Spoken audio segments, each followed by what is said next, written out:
Amados hermanos, amigos que nos están viendo, reciban un cordial saludo desde acá, desde la ciudad de Londres, al sureste. Estamos nosotros ubicados, de parte de toda nuestra congregación, a todos los que nos escuchan, que el Señor les bendiga grandemente. Y nuevamente ya pues estamos acá, dando gracias a Dios, con la gran responsabilidad y de predicar la palabra de Dios, el gran privilegio que el Señor nos da. Yo quisiera pedir al Señor que bendiga esta palabra. Obviamente hoy terminamos ya esta serie que hemos estado viendo empezamos hace algunas semanas, la serie de las parábolas del reino, y hoy vamos a terminar con la última parábola, que es la parábola de la red. Así que yo quisiera, hermanos, que por favor abran su palabra de Dios, su Biblia, en el capítulo 13 de Mateo.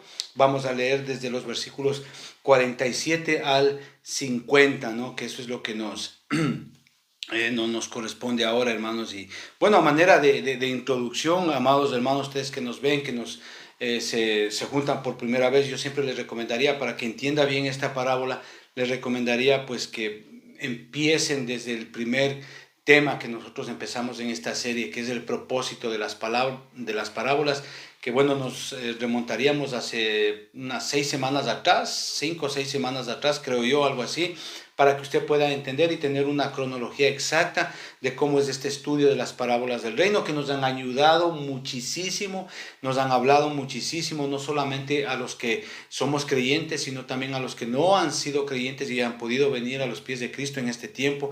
Ha sido una bendición, hermano, entender realmente cómo debemos de vivir en este tiempo, ¿no? Nuestra vida cristiana, ¿no? Y esta es la última parábola.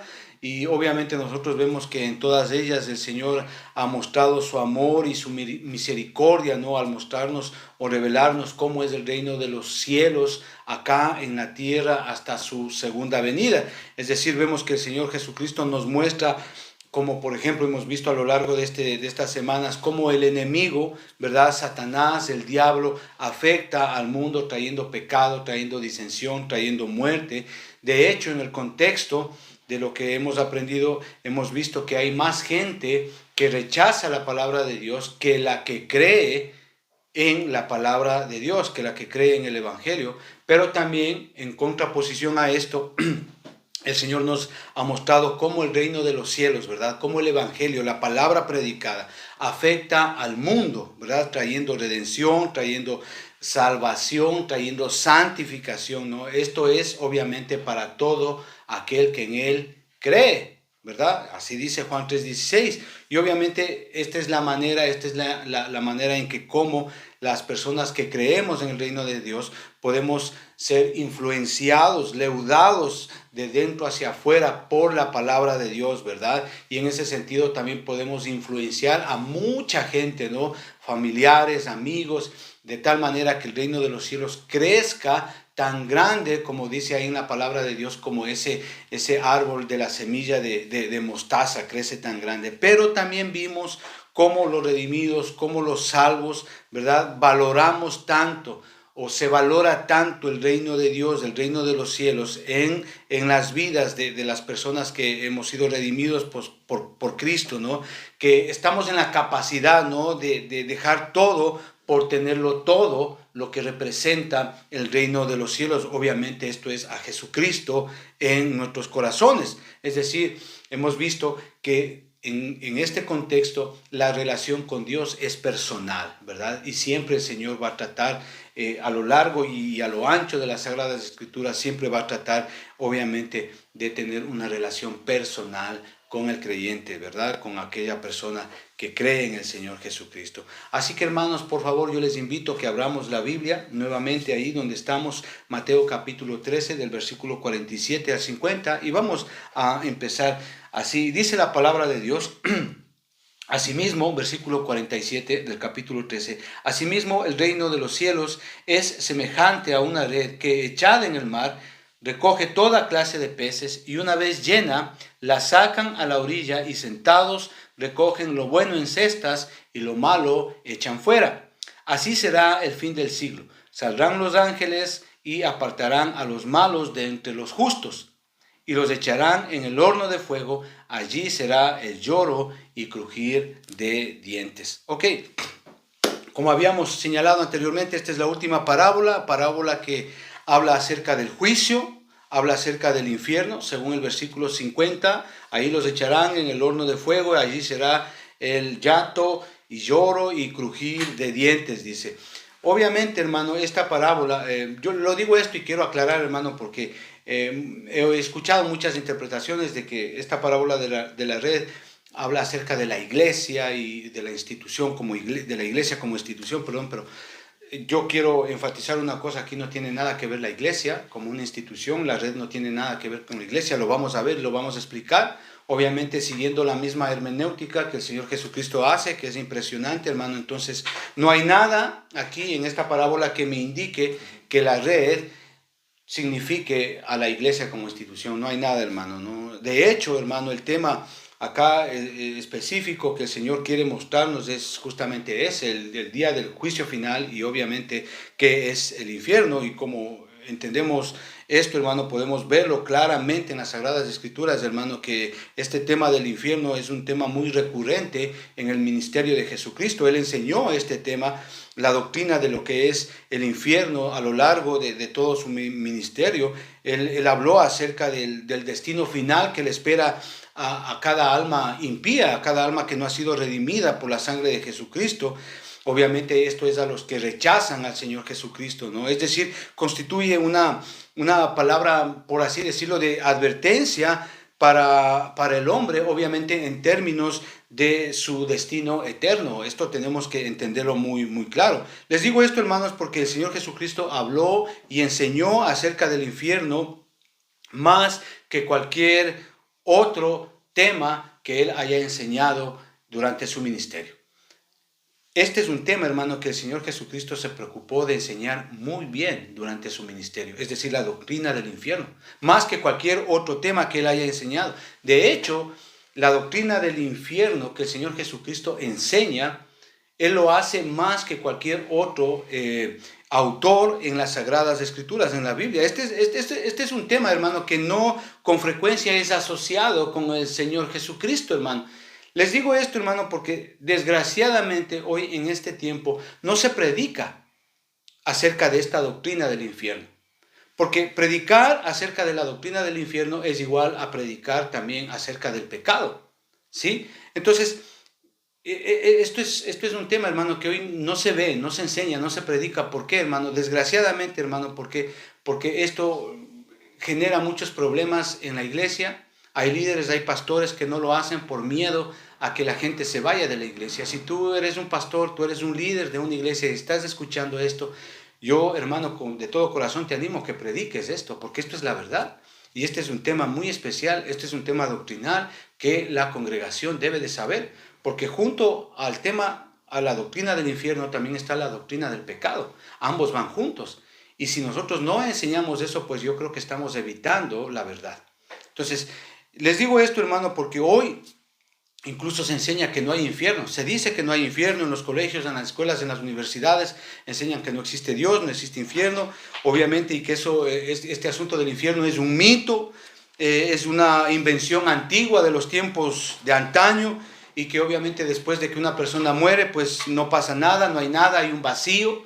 La gente piensa que cuando una persona muere, eso enseñan, dicen que, bueno, se acabó la conciencia del hombre y después trasciende a otra dimensión más amplia, etcétera, etcétera.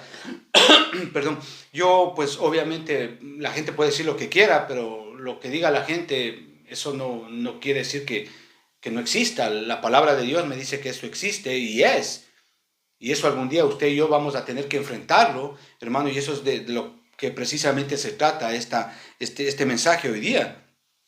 ¿Por qué les digo que este tema es muy especial, hermano, muy recurrente en el ministerio del Señor Jesucristo, hermano? Porque les digo esto porque ningún hombre, hermano, realmente tiene una idea clara de lo que es realmente el infierno. Ningún hombre, por más santo que sea, por más espiritual que sea, tiene una idea clara de lo que es y lo que representa realmente el infierno.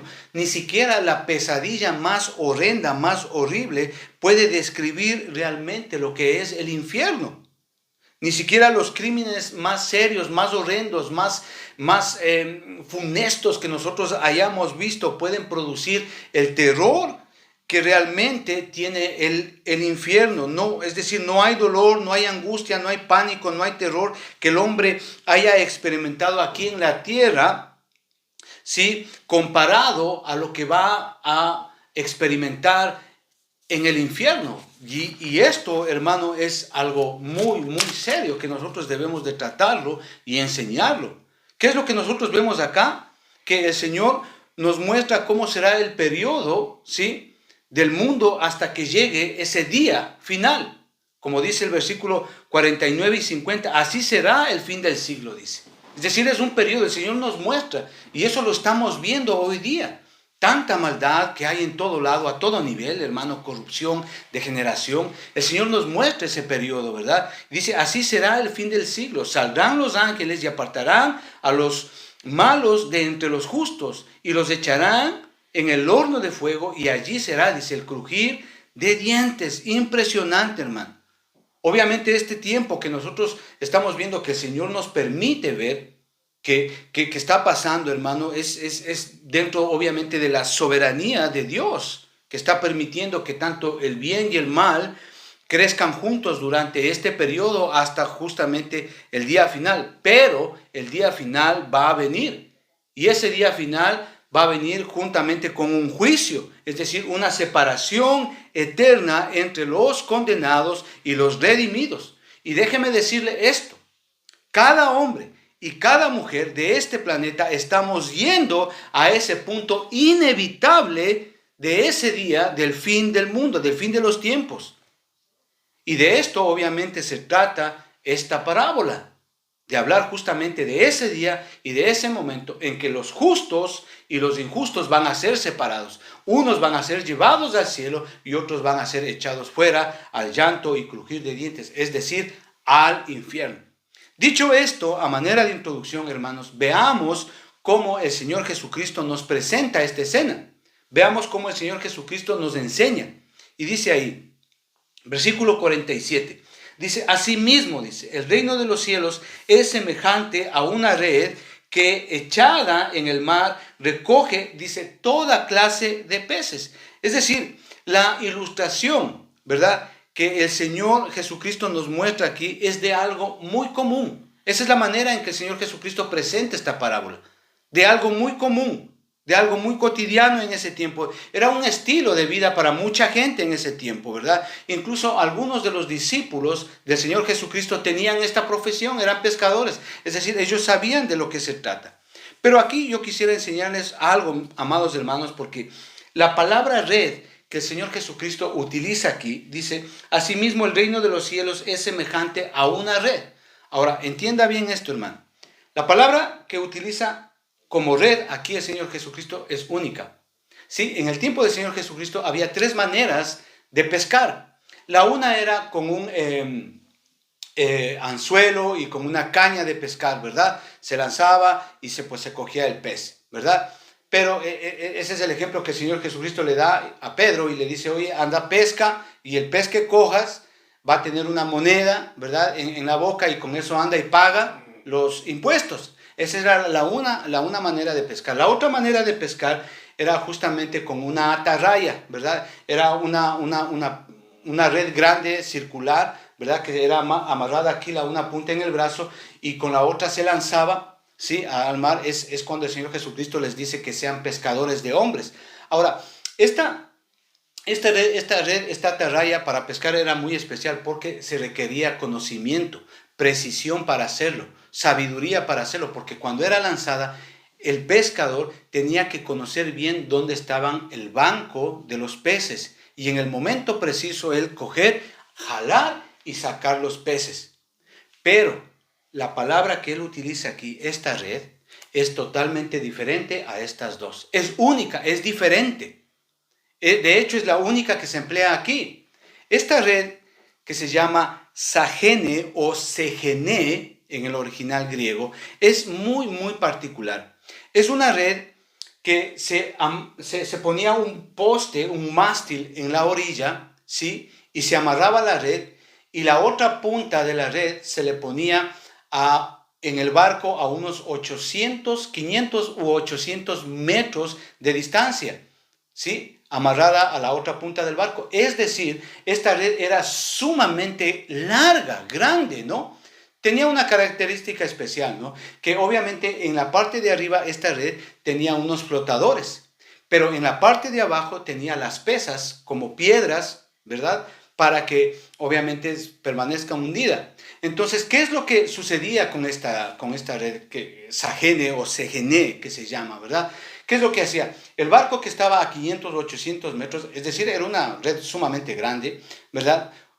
Hacía digámoslo así, una serie de círculos, ¿no? Que venía así justamente hasta el mástil que estaba ahí en la orilla del mar, hacía una especie de círculo, ¿no? Es decir, y cuando hacía eso, obviamente, al venir e irse cerrando, formaba una pared vertical, completamente grande y de gran altura, ¿sí? Hasta venir acá y toparse nuevamente la punta que estaba aquí amarrada en el mástil, en la orilla. Es decir, formaba una pared vertical grandísima, ¿verdad? Que venía arrastrando, como dice la palabra de Dios aquí, toda clase de peces, toda clase de animal marino, algas, de todo venía allá en esa red. Esa red es la que el Señor Jesucristo está hablando aquí. ¿Sí? Esa red que se llama Sehene o Sahene, que es el nombre particular de esta red, ¿no? ¿Qué nos indica acá el Señor Jesucristo? Que esta red obviamente era una red inmensa, muy, muy grande, y que esta red coge todo, toda clase de pez, toda clase de criatura marina, algas, de todo. Es decir, es una pesca inclusiva. ¿Ok? Entonces, eso es lo que el Señor Jesucristo nos está enseñando acá. Entonces vayamos al versículo 48. Dice, y una vez llena, dice, una vez que el barco ya acá llega allá, dice, una vez llena, la sacan a la orilla y sentados recogen lo bueno en cestas y lo malo lo echan fuera, dice ahí. Entonces tenemos aquí a los pescadores quienes están haciendo una tarea específica. Y ahí está en la costa, en la orilla del mar, los pescadores obviamente haciendo esa tarea específica. Vemos que estos hombres obviamente tienen en sus manos todo tipo de vida, todo tipo de animal, todo tipo de peces que la red ha obviamente acogido. Todo tipo de criatura marina, todo tipo de animales, todo tipo de peces, peces de diferentes tamaños, peces comestibles, peces grandes, peces pequeños, de todo tienen estos peces, esta red, ¿verdad? Pero aquí hay una cosa que nosotros debemos de entender, hermano. ¿Qué es lo que nosotros estamos viendo ahí? Que esta gente tiene mucha vida. Pero, dice la palabra ahí, estos hombres sentados recogen lo bueno en cestas y lo malo lo echan fuera. Esta porción de las Escrituras nos habla muchísimo de la actividad que hacen estos hombres. ¿Sí? Estos hombres vemos que tienen una tarea obviamente responsable de separar lo bueno de lo malo. Eso es lo que están haciendo. Es decir, es un proceso responsable que requiere conocimiento y sobre todo vemos acá que este proceso que ellos están haciendo es deliberado. Ellos deliberadamente, a propósito, ellos cogen lo bueno, lo ponen a un lado y lo malo lo echan fuera. Es decir, es un proceso deliberado. Esta escena era muy común en este tiempo, incluso algunos peces eran puestos, según la historia que he podido consultar, algunos peces eran puestos en unas canastas así grandes, llenas de agua, obviamente para mantenerlos con vida por un tiempo y así venderlos frescos, ¿no? En cambio, en contraposición, los peces malos eran echados y tirados fuera. Ok, versículo 49. Entonces, hasta aquí vemos cómo el Señor Jesucristo nos presenta la escena, cómo el Señor Jesucristo hace uso de la parábola, ¿sí? Para explicarnos la verdad que nos va a dar ahora. ¿Por qué les digo esto? Porque desde el versículo 49 el Señor Jesucristo nos interpreta, nos da la explicación de la parábola que Él nos acaba de enseñar. Entonces, versículo 49, ¿qué dice? Así será al fin de este siglo. Saldrán los ángeles y apartarán a los malos de entre los justos y los echarán fuera, dice, los echarán en el horno de fuego, allí será el lloro, el llanto y crujir de dientes. Esa es la interpretación del Señor Jesucristo que nos está dando, ¿sí? O sea, aquí el punto principal de esta parábola, el enfoque de esta parábola, la verdad que el Señor nos quiere mostrarnos aquí es que en el día del fin, así como los pescadores sacaron con diligencia y deliberadamente los peces buenos que son puestos en cestas, ¿verdad? Y los peces malos que son echados fuera, el Señor Jesucristo nos está enseñando que así será el fin del siglo. Saldrán los ángeles y apartarán a los justos de entre los malos. Impresionante, hermano. Eso va a pasar. Eso es lo que el Señor Jesucristo nos está diciendo. Y eso es lo que el Señor Jesucristo nos ha estado enseñando a lo largo de toda esta era. Que va a haber un tiempo, va a venir un momento, obviamente, que los ángeles, por decisión del Señor Jesucristo, van a separar lo bueno de lo malo. Y obviamente esto es por su voluntad y su soberanía. Les digo esto ¿por qué? Porque Dios permite que lo bueno y lo malo permanezcan juntos. ¿Hasta cuándo? Hasta su segunda venida. La parábola del trigo y la cizaña nos muestra eso. Dios permite. Pero el tiempo va a venir en que el Señor Jesucristo, por medio de sus ángeles, hará una separación entre los que conocen al Señor, los que sirven al Señor, de los que no conocen, de los que le han rechazado. Hermano, y esto es muy serio de ponernos a pensar, hermano, porque realmente eso va a pasar. Y esa separación es inevitable, es definitiva y eterna. Y escuche esto, amado hermano. Usted que me está escuchando por primera vez. Cada ser humano, de todas las épocas, de toda raza, de todo país, de toda lengua o nación, nos dirigimos inevitablemente a ese punto donde seremos separados. Unos seremos separados para vida eterna en el cielo y otros serán separados y echados fuera para condenación eterna en el infierno. Todo ser humano vamos para ese camino, para ese punto. Claro, obviamente la red la red atrapa a todo pez, a toda clase de pez. Así será el reino de los cielos. Por eso dice el versículo 47. Asimismo, el reino de los cielos es semejante a una red que echada en el mar recoge a toda clase de pez. Todo ser humano, independientemente de su raza, su país, su lengua, el tiempo en que haya nacido, vamos a ir allá a ese momento. Y así es, hermano, así es. Cada hombre, estamos siendo llevados a ese punto, obviamente en el futuro cercano, donde seremos separados. Todos vamos a ir a ese lugar.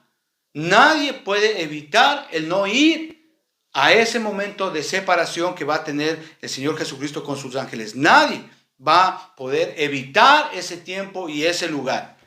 Y esta separación, déjeme decirle, usted que me está escuchando, esa separación cada día se acerca más y más. Cada día estamos más cerca de ese tiempo, hermano. Los que amamos y conocemos esta verdad, estamos para hacer la voluntad de Dios y hablar a otros de esta gracia y de esta bondad que el Señor nos está mostrando aquí. Pero no estamos obviamente en las condiciones de decidir y decir quién forma parte del reino y quién no. Obviamente esto es un asunto dentro de la soberanía del Señor y obviamente del trabajo de los ángeles, como nos dice el versículo 49. Apocalipsis 14 también nos habla de esto. Ahora, en este punto, hermanos, yo quisiera invitarles que leamos Mateo capítulo 25. Más adelante, acompáñenme. Mateo capítulo 25, versículo 31. Dice así: cuando el Hijo del Hombre venga en su gloria y todos los santos ángeles con él, entonces se sentará en su trono de su gloria, dice. Es decir, el Señor nos habla de ese tiempo. Ahí mismo en el versículo 34 dice: entonces el rey dirá a los de su derecha: venid benditos de mi Padre, venid benditos de mi Padre, heredad del reino preparado para vosotros desde la fundación del mundo. Versículo 41. Entonces dirá también a los de la izquierda, dice, de mí, malditos al fuego eterno, dice, preparado por el diablo y para sus ángeles, dice. Eso es lo que dice, versículo 41. Impresionante, es decir, el Señor Jesucristo nos advierte y nos habla de que esto va a venir.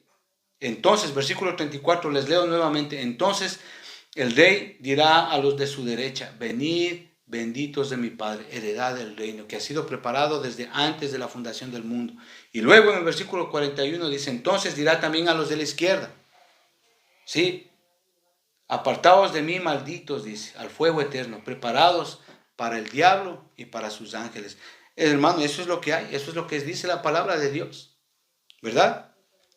Si vamos más adelante a Juan capítulo 5, me acompaña a Juan capítulo 5, hermano, que es otro texto también que yo justamente estaba hablando acerca de esto. Juan capítulo 5, versículos 28 y 29, dice: no os maravilléis de esto, porque vendrá hora cuando todos los que están en los sepulcros oirán su voz, y los que hicieron lo bueno saldrán a resurrección de vida, mas los que hicieron lo malo a resurrección de condenación. Hermano, esto es impresionante, esto es brutal, hermano, de verdad.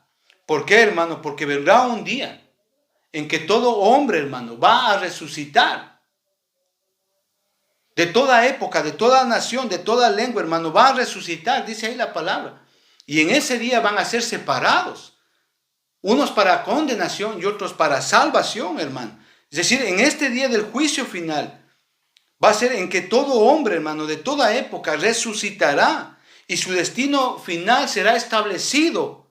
Unos para condenación eterna y otros para salvación eterna, hermano. Esto es así. Y obviamente esto está en la potestad y en la soberanía del Señor, hacer este asunto de separar, hermano.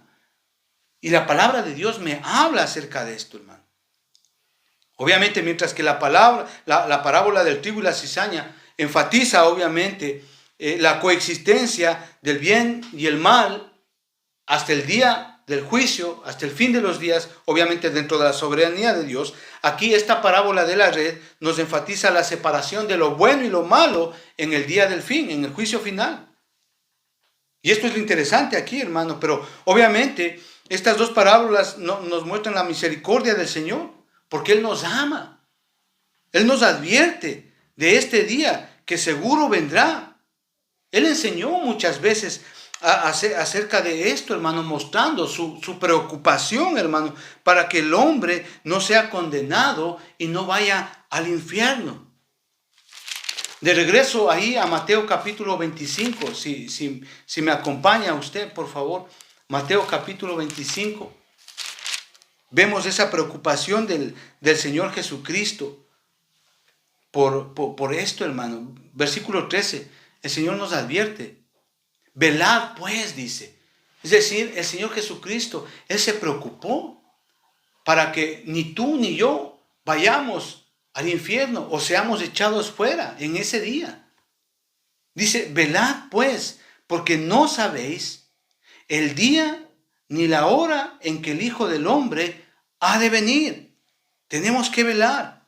Si nosotros nos vamos un capítulo más atrás, ahí a Mateo capítulo 24, que justamente el Señor Jesucristo está hablando de ese tiempo. Y todo el capítulo 24 el Señor Jesucristo nos enseña acerca de cómo va a ser los días finales. Y justamente estamos viviendo en esos días finales. Y todo el capítulo 24 trata de esto, porque trata de falsos maestros, las señales que vamos a ver, falsos cristos, falsos profetas, falsas religiones, la maldad se multiplicará por todo lado. Habla justamente ahí en el capítulo 24 de esto. Y ahí en el versículo 31, en el capítulo 24 dice: y enviará, dice, a sus ángeles con voz de trompeta, y juntará a sus escogidos de los cuatro vientos, desde el extremo del cielo hasta el otro, dice. Eso es lo que va a hacer el Señor Jesucristo. Si me acompaña al versículo 37, igual. Mas como en los días de Noé, así será la venida del Hijo del Hombre. Se casaban, se daban en casamiento, vemos maldad en todo lado, impresionante, hermano, incluso ahora dentro de las iglesias, cómo se ve, cómo el mundo ha entrado a las iglesias, impresionante, hermano, cómo vemos la maldad a todo lado, los padres contra los hijos contra los padres, la desobediencia de los hijos, todo el mundo niega a Jesús, vemos la homosexualidad a todo nivel, la maldad impresionante. Hace una semana vi una propaganda que fue aterradora y he hablado con mis hijos para que no vean eso. Hay una propaganda donde están dos muchachitas, tienen 12, 14 años, no tienen más, y salen y se besan en esa propaganda. Y los padres de una muchachita asienten, consienten esa relación, ese beso entre dos niñas. Y en la televisión, hermano, ¿qué hay? ¿Qué ven nuestros hijos? Y por eso dice ahí, como en los días de Noé, la maldad, la moral, totalmente una perdición total, hermano, que el Señor nos muestra ahí. Versículo 42 del mismo capítulo 24, velad pues. Mire, el Señor se preocupa y nos llama a que velemos, a que estemos prestos para escuchar la palabra. Velad pues, dice, porque no sabéis a qué hora va a venir vuestro Señor. No sabemos, de verdad, y tenemos que estar velando por eso, hermano. No vino hoy, pero puede venir mañana o la próxima semana. Entonces, en ese sentido, ¿cómo el Señor Jesucristo nos va a encontrar a nosotros? Versículo 44. Por tanto, también vosotros estad preparados. ¿Sí ve? Debemos de estar preparados, listos para ello. La palabra de Dios, orar, ayunar en las casas, enseñar la palabra de Dios a nuestros hijos. Vivir lo que dice la palabra de Dios. Dice, por tanto, también vosotros estad preparados porque el Hijo del Hombre vendrá a la hora que no penséis. Y esto está ocurriendo. Incluso Juan el Bautista predicó acerca de eso, viendo ese día. Él tiene una visión como profeta, él tiene una visión espectacular de ese día de juicio que va a venir, de separación. Ahí en el capítulo 3, puede leerlo usted el capítulo 3 de Mateo, él habla acerca de eso. Es decir, el Señor nos muestra su corazón compasivo, su corazón amoroso, ese anhelo de salvarnos, de no querer de no desear, es decir, hay ese deseo en el Señor de no querer que nosotros vayamos a ese lugar de perdición eterno, hermano.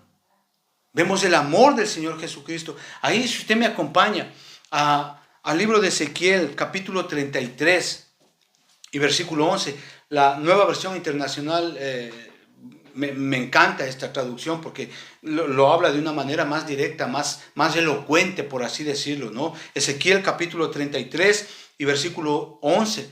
Claro, estamos hablando de lo que el Señor nos está enseñando ahorita. Miren lo que dice. Diles, dice, tan cierto como yo vivo, afirma el Señor omnipotente, que no me alegro de la muerte del malvado, sino con que se convirtiera de su mala conducta y viva. Claro, el Señor no se alegra de la muerte del impío. Está hablando el Señor acá de una muerte eterna, no de una muerte física. Está hablando de una muerte eterna, sino que dice que Él tiene que convertirse de su camino. ¿Para qué? Para que viva. Y nuevamente el texto y el contexto aquí es para que viva eternamente. Es decir, Dios no se alegra de la muerte del impío, hermano. Por eso el Señor nos da la oportunidad para que nosotros podamos aceptar a Jesucristo como nuestra redención, como nuestra salvación. Ahí en 2 de Pedro, capítulo 3 y versículo 9, el Señor nos dice, el Señor no tarda su promesa, según algunos la tienen por tardanza, sino que es paciente, dice,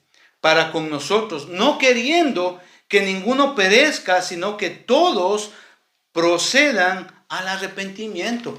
¿Sí ve? Es decir, hay una preocupación de nuestro amado Señor para que nos arrepintamos. Y si tú estás viviendo una vida de pecado, si tú estás viviendo lejos de Dios, pues el Señor te está hablando para que tú te arrepientas y vengas al Señor. Mira, leímos ahí en Ezequiel. El Señor no se alegra con la muerte del impío. El Señor no se alegra que vaya gente al infierno. En el corazón del Señor está el anhelo de salvarnos. Y Él nos da este tiempo para poder arrepentirnos y rectificar nuestro camino, nuestra conducta, nuestra vida, como dice en Ezequiel. Eso es lo que nos está enseñando el Señor. Vemos el corazón del Señor, que nos advierte, que nos ama, para que no vayamos a ese lugar. Pero ¿qué es lo que estamos viendo nosotros ahora, en estos últimos tiempos, en este mundo? Vemos que los hombres en este mundo se satisfacen en sus propios deseos, en sus propias concupiscencias, viviendo, obviamente, deleitándose en su pecado. Vemos instituciones, gobiernos que promulgan leyes que avalan conductas homosexuales, conductas pedofílicas, que avalan, hermano, la desobediencia de los hijos en las escuelas, en los colegios. Eso vemos. Gobiernos, instituciones, cortes de justicia avalan todo este tipo de leyes para promover el aborto, para promover el cambio de género. Hermano, todo eso es pecado para Dios. Ahora a lo malo le llaman bueno y a lo bueno le llaman malo. Y en eso estamos, como en los días de Noé. Fue muy triste observar que en Estados Unidos, en una denominación muy tradicional, muy conservadora, de sana doctrina, en Estados Unidos han ordenado a una pastora transgénero. ¿A qué estamos yendo, hermano? Pero toda esta gente irá al infierno si no se arrepiente.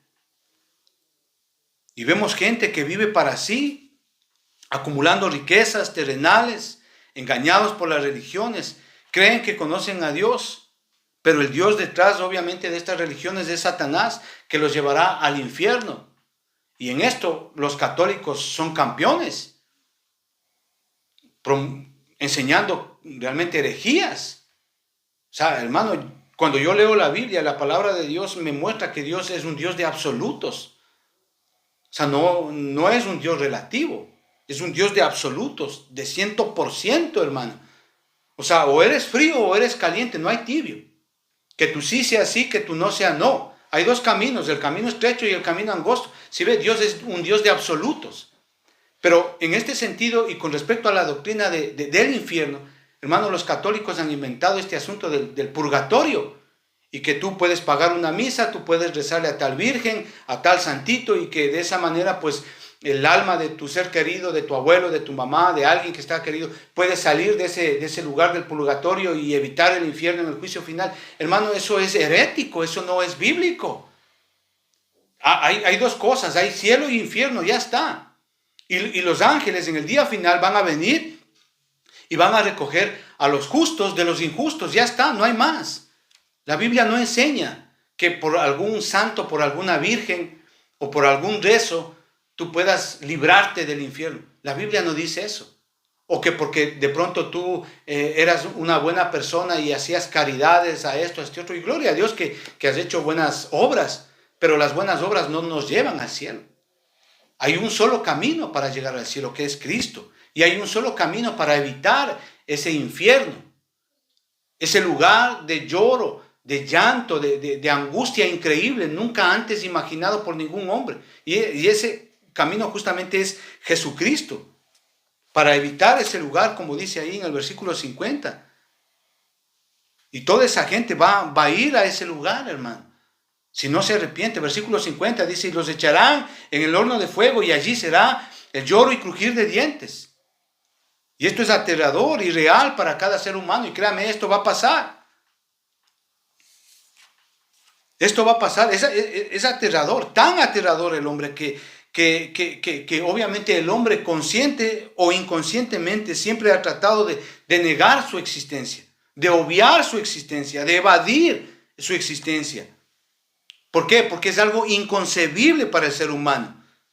Nos causa tan repulsión que no podemos concebir una condenación eterna. Y por eso es que el hombre ha inventado religiones, ha inventado santos, ha inventado vírgenes, ha inventado filosofías, ha inventado de todo, hermano, para evitar esa verdad. Pero el hecho de que el hombre haya inventado todas esas cosas para evitar la realidad del infierno, no quiere decir que el infierno no exista. Existe, la palabra de Dios lo dice.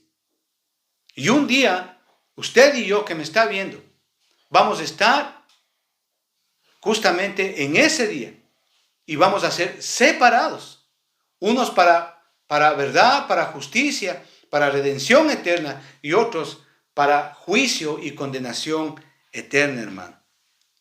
Por eso digo, hermano, el hecho de que el hombre piense que no existe, que no hay, no quiere decir que no existe, hermano. Existe, y la palabra de Dios nos muestra claramente que existe, y cada hombre, usted y yo, estamos yendo a ese punto, hermano, en que vamos a ser separados. Y todas las personas, incluso que han muerto hace cientos, hace miles de años, van a resucitar, todos resucitaremos, como vimos hace un momento. Y los muertos, habrá muertos que van a resucitar para condenación eterna, y habrá muertos que van a resucitar para vida eterna, hermano. Y eso nos muestra la palabra de Dios. No obstante, hermano, este juicio ha sido ya asumido por nuestro Señor Jesucristo en la cruz del Calvario. Y esto es lo hermoso, amados hermanos. ¿Sí? ¿Por qué? Porque el Señor Jesucristo ha pagado ese precio para todos los pecadores, a fin de que alcancen la gracia y la misericordia del Padre. Ahí en Romanos capítulo 5 y versículo 19. Romanos capítulo 5 y versículo 19 dice: porque así como por la desobediencia de un hombre los muchos fueron constituidos pecadores, así también por la obediencia de uno los muchos serán constituidos justos. Claro, porque a través de Adán todos hemos pecado, todos tenemos esa naturaleza pecadora, pero a través de Jesucristo somos libres de esa naturaleza pecadora. Es decir, hermano, a través de Jesucristo o por medio de Jesucristo somos hechos justos por medio de Él. No por medio de ninguna virgen, no por medio de un santo, nada de eso, hermano. Por medio de Jesucristo somos hechos justos, es decir, somos salvos. Juan capítulo 3 y versículo 16 dice: porque de tal manera amó Dios al mundo, que mandó a su Hijo unigénito. ¿Para qué? Dice, para que todo aquel que en Él crea, mire, que en Él crea, no se pierda, dice. Está hablando de ser echados al lago de fuego, al infierno. No se pierda, dice, mas tenga vida eterna, dice. Es decir, seamos separados para vida eterna. Eso es lo que está diciendo ahí. Es decir, somos salvos por la fe en Jesucristo. Evitamos la condenación eterna por la fe en Jesucristo. Ahí en Romanos capítulo 6 y versículo 23. Romanos capítulo 6 y versículo 23. Es otro texto, hermano, que justamente nos enseña más acerca de esto. Dice la palabra de Dios ahí: porque la paga del pecado es muerte, dice. Es decir, hay un juicio y una condenación. ¿Por qué? Porque la palabra de Dios dice: porque toda alma que pecare, esa ciertamente morirá. Hermano, todo ser humano merece la muerte y merece la condenación eterna en el infierno. ¿Por qué? Porque todos hemos pecado. Pero dice ahí: mas la dádiva de Dios es vida eterna en Cristo Jesús, Señor nuestro. Es decir, que si por el pecado todos morimos, entonces por Cristo todos llegamos a vida eterna. Eso es la salvación, hermano. Y cuando vengan los ángeles, por orden de Dios, a hacer esa separación, como dice ahí en el libro de Mateo capítulo 13, versículo 49, entonces usted y yo que tenemos a Cristo, vamos a ser separados, pero para salvación eterna. Y si vivimos, veremos al Señor Jesucristo haciendo eso, gloria a Dios. Y si morimos, recuerde, vamos a resucitar, pero para vida eterna. Esa es la gran esperanza de todo creyente, de toda aquella persona que ha amado y ha hecho de Jesucristo su Señor y su Salvador. Por ello, hermano, el que cree en Él, sigue sus pisadas, toma su cruz, es su discípulo. Esto, hermano, obviamente es un asunto de fe que justifica nuestra vida delante de Dios. No hay otro camino. El único camino para llegar al cielo es a través de Jesucristo. El Señor dijo: yo soy el camino, yo soy la verdad, yo soy la vida. No hay más. No hay vírgenes, no hay santos, no hay filosofías, no hay pensamientos, no hay culturas que nos lleven al cielo. Nada. Hay un único camino. Es Jesucristo, hermano. Vemos en Él, alcanzamos en Él la justicia, la misericordia y el amor y la bondad de Dios a través de Jesucristo. Por eso es que en aquel día, en el juicio final, por Cristo estaremos eternamente en el cielo, junto al Padre por toda la eternidad. Eso es lo que nos enseña esta parábola. Pero también el Señor nos muestra que gracias a Él, usted y yo podemos estar siendo separados para vida eterna, hermano. Y si tú eres una persona que nos ve por primera vez y el Señor te ha hablado, y oro para que Dios hable a tu corazón y puedas entender esta verdad, que cada hombre, cada mujer, de todas las épocas de la historia del hombre, estaremos en ese juicio, en ese día. Unos estarán separados para condenación eterna y otros seremos separados para vida eterna. El único camino es Jesucristo, la redención a través de Jesucristo. Si tú estás ahí y entiendes esto y el Espíritu Santo te está hablando, y oro para que el Espíritu Santo hable a tu corazón. Oro para que el Espíritu Santo te muestre el pecado, te redarguya de pecado, pero también te muestre a Jesucristo como tu Salvador y como tu Redentor. Y yo le pido a Dios que en este momento donde tú estás, le digas: Señor, perdóname, porque toda mi vida he vivido separado de ti. He creído, he pensado, he sido engañado que te tenía a ti, pero hoy yo entiendo que no ha sido así. Hoy yo entiendo que tú eres el único camino, la única verdad, el único que puede darme vida eterna. Y dile ahí: Señor Jesucristo, perdona mis pecados, todos mis pecados, todas mis rebeliones. Perdóname, Señor. Te ruego que me perdones. La palabra de Dios dice que si confesamos nuestros pecados, el Señor es fiel y justo para limpiarnos, para perdonarnos y limpiarnos de toda maldad. Señor, limpia mi corazón de todo pecado. Sé el Señor de mi vida. Y yo quiero en ese día estar separado para vida eterna. Te lo pido, Padre, en el nombre de Jesús. Gracias te doy. Hermanos, muchas